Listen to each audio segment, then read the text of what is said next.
Hi guys, welcome back to In the Now. This is a series in which we get to learn about the people who have been playing around us for a very long time. And today, we have Yamanoki.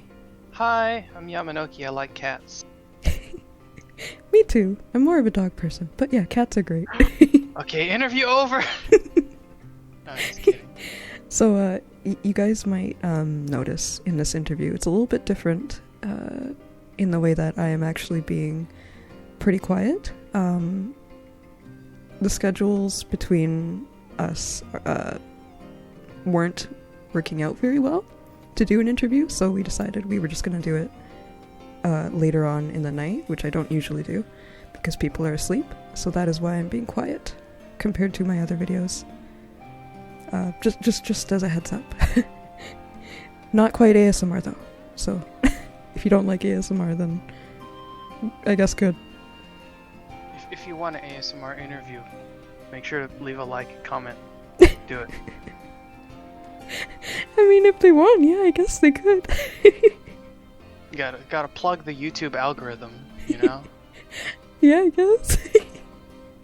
That would make me so uncomfortable, but I don't know, maybe I would do it. Leave your comments below. Alright, but anyway, into the actual questions. So, first question as usual.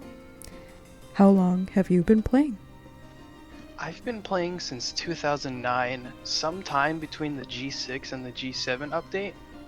I don't know exactly when, but I do remember the original G6 title screen, and I remember when it changed to the G7 title screen, and so that's how I know that that's when I started. What was the difference between the two? The G7? If you remember, of course. I don't remember what the G7 one was, but I know the G6 one was it was highlighting one of the stone artifacts in Karoo Forest. Yeah, that's the one I remember. Yeah, so I started with it doing the highlight on the stone in Karoo Forest. Oh. Okay, gosh, yeah, we did join around the same time then. Yeah. I was originally a human, actually, because, we all started human, right? Oh, I mean, well, yeah, kind of, well... back in the day when human was the only card that you could make.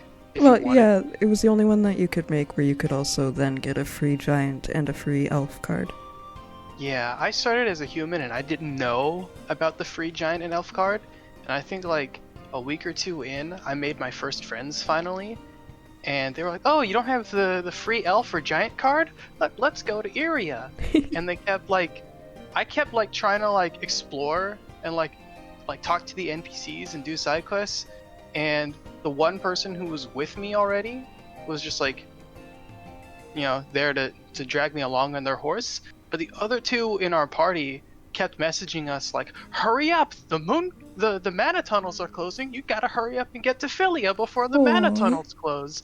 And I was sitting there not understanding what this meant, and thinking I don't know if you're familiar with the Pendragon series, but I was thinking of Flumes from Pendragon, where it's a literal tunnel that you ride a horse down, and it's just I don't know, a kaleidoscope. So I was a little bit disappointed when I actually got to the mana tunnel. It's just basically a little rock. But we did make it to Philia in time, at least. That's so fascinating, though, and the memories. Gosh. The early days in Mobby have so many memories for me. Yeah, same for me. Although it's kind of hard to think of the memories off the top of your head.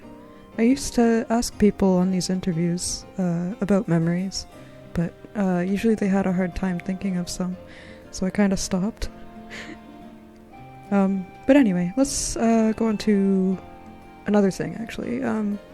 So most of the people who are listening, I don't know if you know about this, but she has a couple of very useful guides, both on her YouTube channel and on a Google Doc. I will actually link those in the description if you want to check them out. But mainly, my question was going to be, what inspired you into making those guides? I think my first guide that I made was actually for the Dans, like the Dan tests. And I originally was just like, I'm a mage.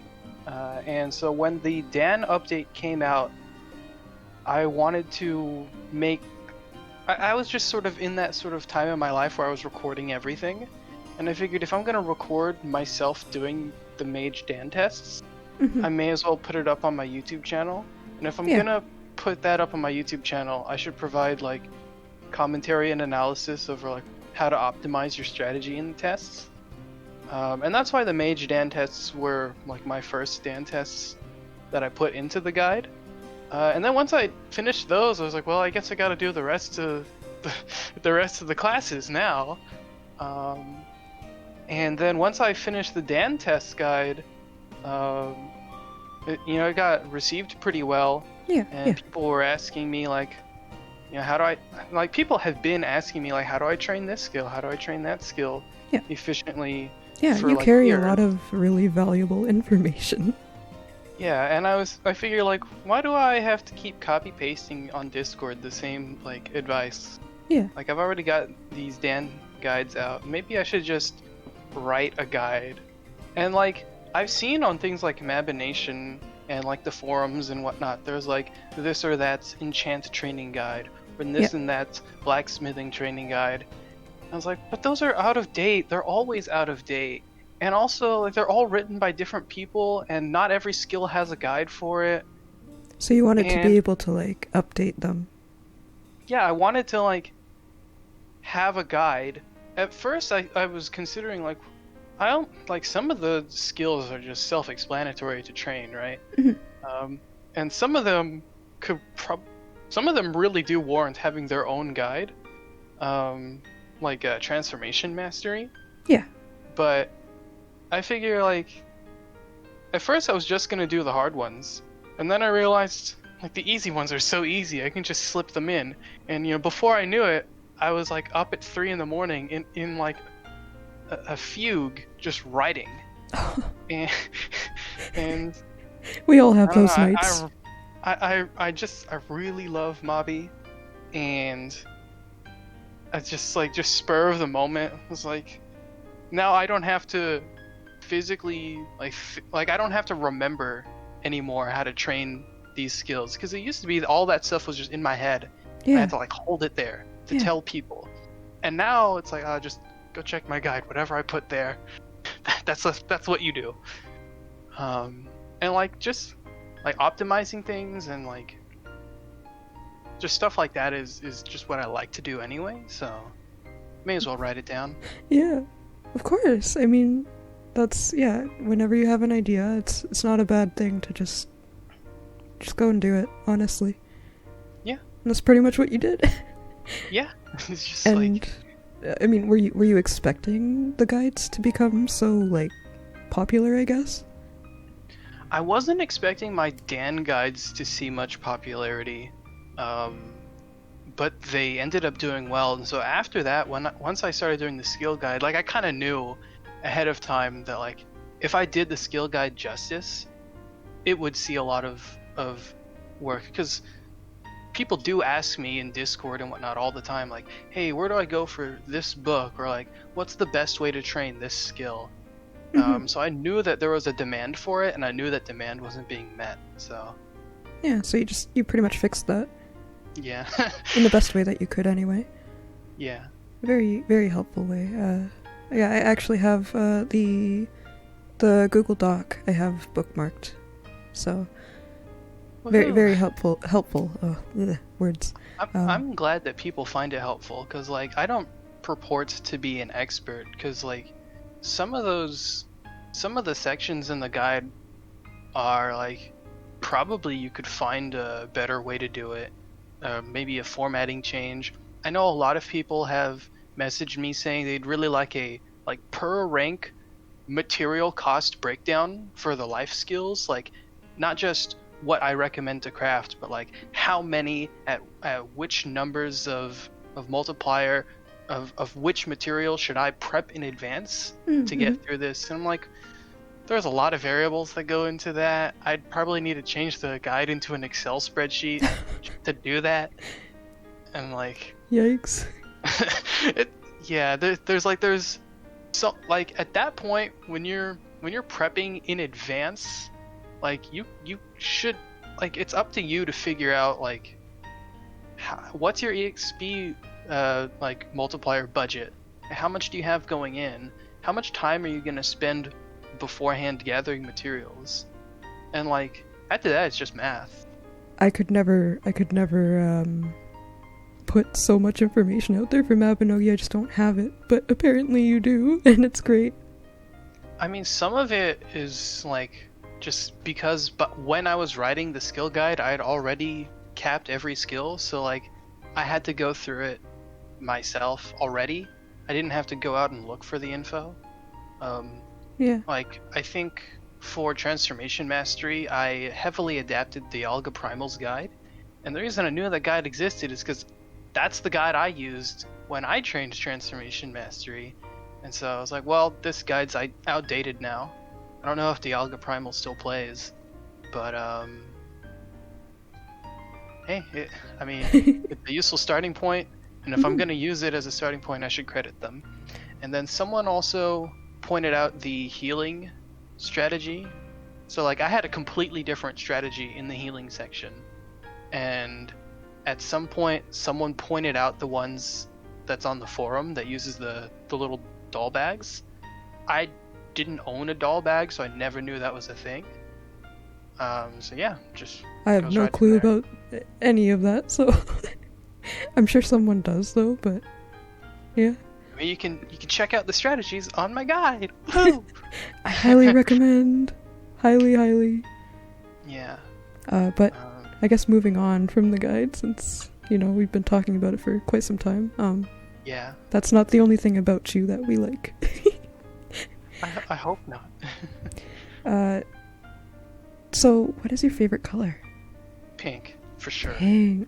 Specifically, I like baby pink and bubblegum pink. Not as hot on hot pink or like blush or rose gold, but like pink is still pink. I'm sorry, that was kind of ironic because of the guild that you're in.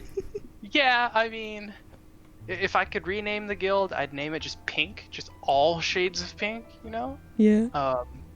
But like every shade of pink has its use. Like in Warframe, where the aesthetic is a lot more gritty and the contrast is a lot higher. Yeah. I originally tried coloring my Warframe with like a white and pastel pink kind of thing, and what I found didn't is that work very well, or it doesn't work, especially because like certain areas have like atmospheric lighting that really clashes. Like Jupiter is green, so I walk out into Jupiter, and because my aesthetic is so pale and washed out, I just look green. It doesn't work.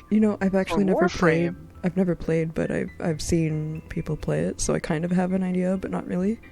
Yeah, so like in Warframe, I use a neon pink, like a really bright neon, and that helps cut through that. But generally, I'm more of a pastel pink kind of girl. So. You do you with your pinks. Yeah. Pink is one of my least favorite colors, but like. Interview over. Again, Pink. That's don't like chance pink, number 2. Dog person, why am I here? Strike number 2 for me.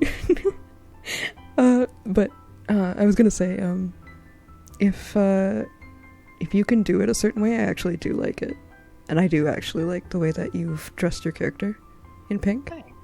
It's very rare for me to like pink. So Well, yeah. I'm glad I'm one of the rare exceptions. All right. So do you have a favorite NPC? Ooh.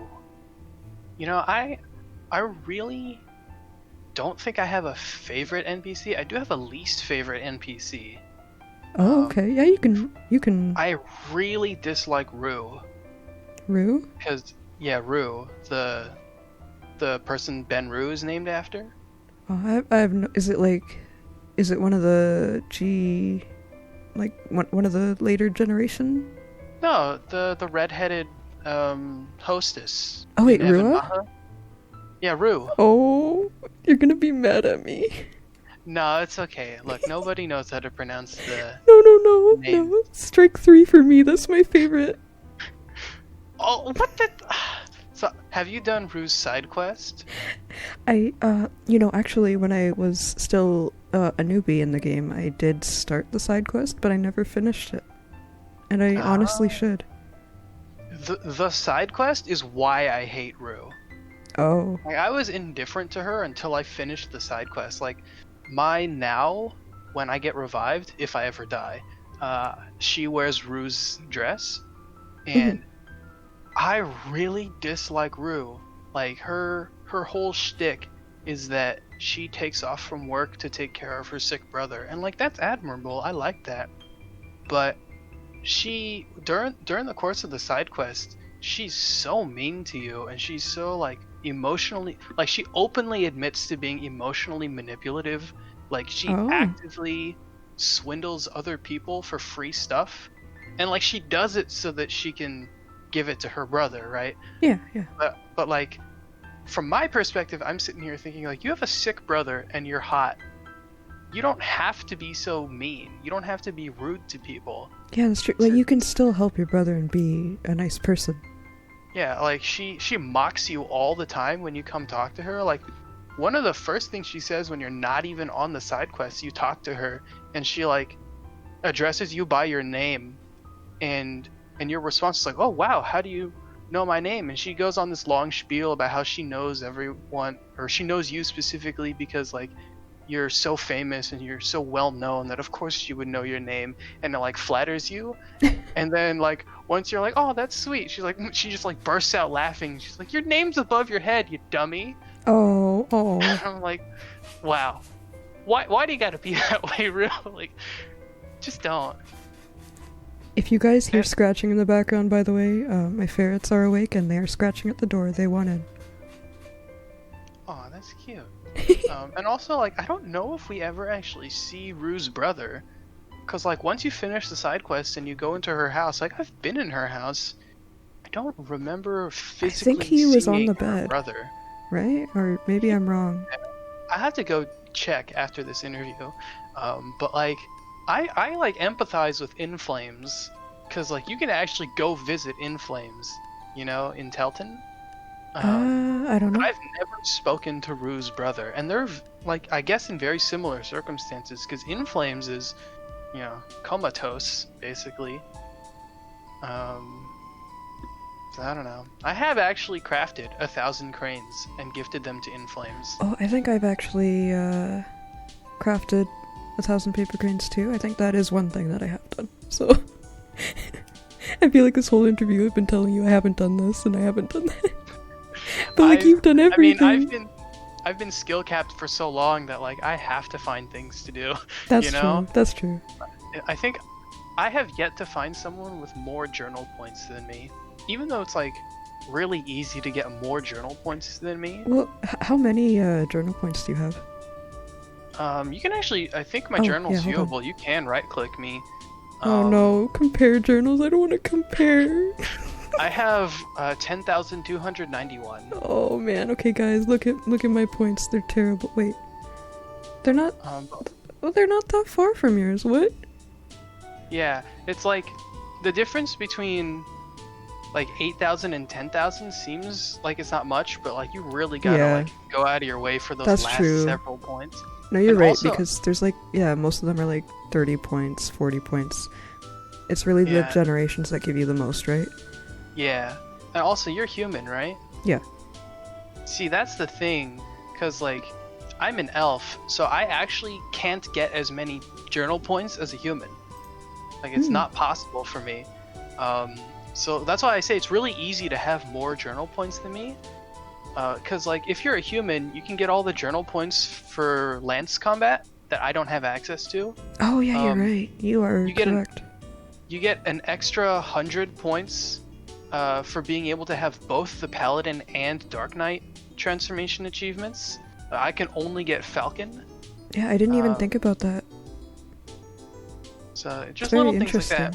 Yeah. Plus, like, I've never joined like Juice or Good Morning or any of the Guardian guilds. So like anyone who's in one of those guilds can get like a handful of points more than me. Also, the handful of people that have Sealstone titles, obviously they each get their own journal achievement. So like, there's lots of ways to have more journal points than me.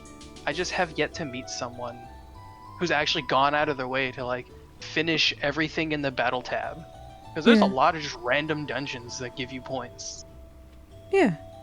Alright, we are actually going a little bit over time. So I did want to ask you the last question. Was there any advice you would like to give, whether it be in-game or in real advice? I would say my advice isn't, I guess, really advice per se, but just like something I'd like to see more people doing, which is just fine. like taking just a few seconds out of your day to like just check in on friends and family. Because like it's really easy to be nice to people. Like the amount of time difference between like not making someone feel good about themselves and making them feel good about themselves is like at most a minute throughout your day, but it's gonna like matter way more than a minute to them. So like I'll usually just like take a couple minutes, reach out to a bunch of people on my friends list, usually just like a quick heart emote or like a hug. The hugs. Yeah. I've noticed that about you. You do give a lot of nice hugs. Just like little things to like brighten up people's day, you know. It's not hard. I feel like a lot of people are always like, it's so easy to be concerned about like your own self, and like that's reasonable. You should always be concerned about yourself. But like it's like when like it doesn't take that long to send a heart emote, or like at the end of a conversation like in real life, just like say, you know, have a nice day when you're done. Or, you know, just little things like I always get along with the janitorial staff or like the clerks at like, you know, restaurants and stuff, just because like it'll make their day. It's not that hard to be nice to people. Yeah. And a lot of people appreciate it. And you know what? I feel like that advice, or that, I don't know if you want to call it advice, but I think it is. Very fitting as well for, I think it's the US that is having their Thanksgiving soon. Yeah. I keep like forgetting the dates of both like the Canadian and the American Thanksgiving. Yeah. American Thanksgiving is definitely it's this coming week for us. Oh, alright, so perfect timing then for that kind of advice. But yeah. So thank you for doing this with me. Yeah, of course, you know. I hope all the viewers also have a nice day, you know, like if you like the video, make sure to like, you know, typical YouTube sellout stuff, like, comment, subscribe, but like really, like, you know, show I your never really, appreciation. I never really like ask for people to subscribe, but I think I have like, only, well, I guess it's quite a bit, 60% of the people that watch me are subscribed. So there's a big chunk of people that aren't subscribed, but that, you know, I'm fine with that. But you know, I never ask people to subscribe to my channel and my videos, but I will absolutely stan anyone else's channel that I show up on. Like, you guys watching, if you don't click the like button, I'll find out somehow, and you won't get a hug from me. Oh. So, yeah. That's so threatening. No. But yeah, thank you. I will see you all in the now. Good night.